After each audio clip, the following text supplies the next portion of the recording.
ये आकाशवाणी पटना है। अब आप खालिद रशीद से प्रादेशिक समाचार सुनिए।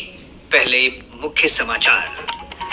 मौसम विभाग ने अगले 24 घंटों के दौरान औरंगाबाद, बांका, भागलपुर, गया, जमुई, कटिहार, मुंगेर, नवादा और रोहतास समेत 17 जिलों में तेज हवा के साथ अत्यधिक भारी बारिश का अलर्ट जारी किया। प्रधानमंत्री नरेंद्र मोदी आज नई दिल्ली में 32वें अंतर्राष्ट्रीय कृषि अर्थशास्त्री सम्मेलन का शुभारंभ करेंगे। मुख्यमंत्री नीतीश कुमार इको पर्यटन के विकास के लिए नवादा जिले के ककोलत जलप्रपात में पर्यटकीय सुविधाओं का आज करेंगे लोकार्पण। और आकलन वर्ष 2024-25 के लिए 31 जुलाई तक रिकॉर्ड 7 करोड़ 28 लाख आयकर रिटर्न दाखिल किए गए। अब समाचार विस्तार से।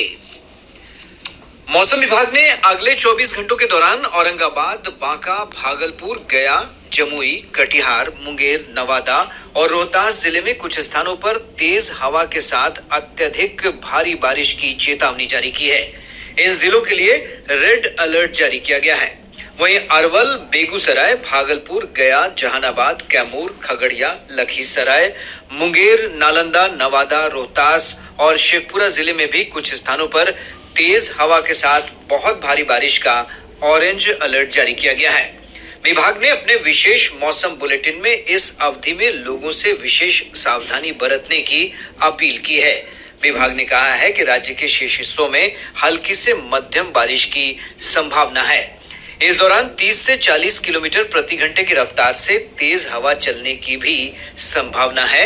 साथ ही मेघ गर्जन और वज्रपात की भी चेतावनी जारी की गई है। इस बीच मौसम विज्ञान केंद्र पटना के वैज्ञानिक ने बताया है कि राज्य में अगले एक सप्ताह तक मानसून पूरी तरह सक्रिय बना रहेगा। पूरे बिहार में अगले 24 से 48 घंटों में वर्षा होने एवं दक्षिण पूर्व भाग के 1-2 स्थानों पर भारी वर्षा का भी पूर्वानुमान। तापमान में कमी एवं व्यापक क्षेत्र में वर्षा होने के कारण किसानों के लिए लाभदायक होगा। बिहार राज्य आपदा प्रबंधन विभाग ने अत्यधिक भारी बारिश की आशंका को देखते हुए संबंधित जिलाधिकारियों को अलर्ट जारी किया है। विभाग के विशेष कार्य पदाधिकारी अविनाश कुमार ने जिलाधिकारियों से किसी भी आकस्मिक स्थिति से निपटने के लिए आवश्यक तैयारी करने के साथ ही अलर्ट मोड में रहने के निर्देश दिए हैं। विभाग ने इस दौरान किसी भी सहायता के लिए टोल फ्री नंबर 1070 और हेल्पलाइन नंबर 0612 2294 204 और 2294 205 जारी किए हैं।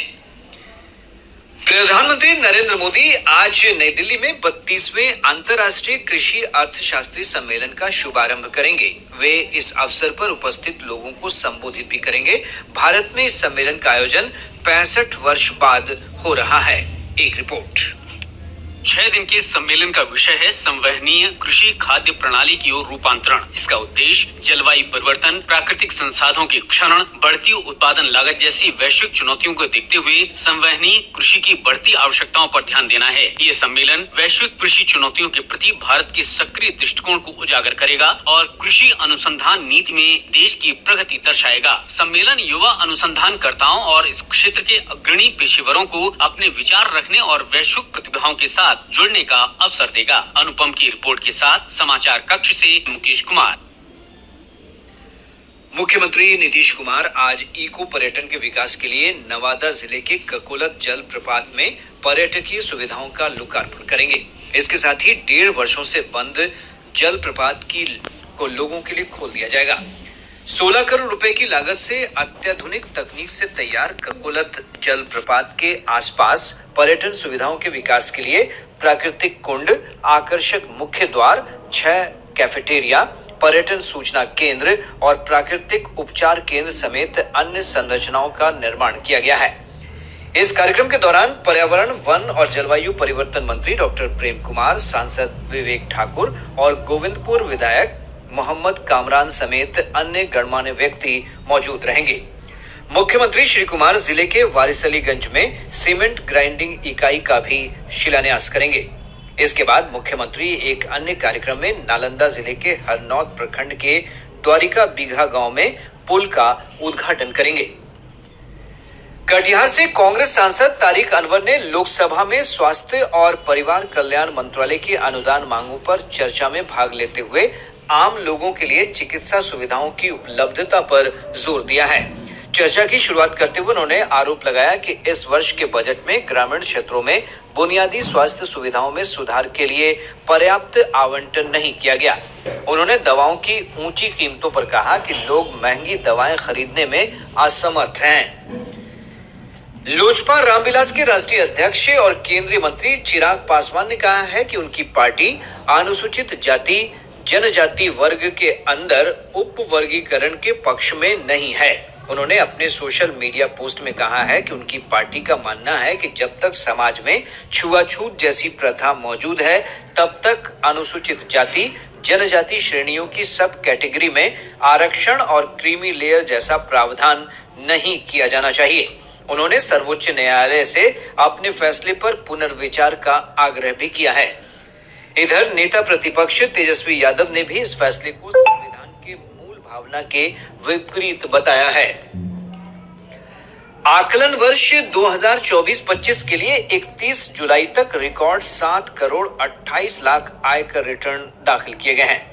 वित्त मंत्रालय ने कहा है कि ये पिछले वर्ष की तुलना में 7.5% अधिक है। इस वर्ष बड़ी संख्या में आयकर रिटर्न भरने वालों ने नई कर व्यवस्था को चुना है। 5 करोड़ 27 लाख रिटर्न नई कर व्यवस्था में और 2 करोड़ 1 लाख पुरानी कर व्यवस्था में भरे गए हैं। इस वर्ष 31 जुलाई तक 58,57,000 लोगों ने पहली बार रिटर्न दाखिल किया। सोशल मीडिया पर करदाताओं को शीघ्र रिटर्न भरने के लिए प्रोत्साहित करने के लिए जनसंपर्क अभियान चलाए गए थे। शेष खबरें एक अंतराल के बाद।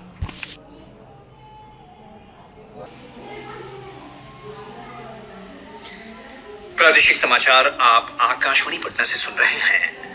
ताजा समाचारों के लिए आप हमारे एक्स हैंडल AIR_News_ पटना पर जा सकते हैं। प्रदेश में सिपाही के 21,351 पदों के लिए भर्ती परीक्षा 7 अगस्त से 28 अगस्त तक आयोजित की जाएगी। सभी जिला मुख्यालयों के 545 केंद्रों पर 6 अलग अलग तिथियों पर यह परीक्षा आयोजित की जाएगी। केंद्रीय चयन परिषद सिपाही भर्ती के अध्यक्ष जितेंद्र कुमार ने बताया कि परीक्षा में लगभग 18 लाख अभ्यर्थी शामिल होंगे। उन्होंने कहा कि 7 अगस्त को होने वाली परीक्षा के लिए एडमिट कार्ड जारी कर दिया गया है। गौरतलब है कि सिपाही भर्ती परीक्षा अक्टूबर 2023 में ली गई थी, जिसे विभिन्न कारणों से रद्द कर दिया गया था।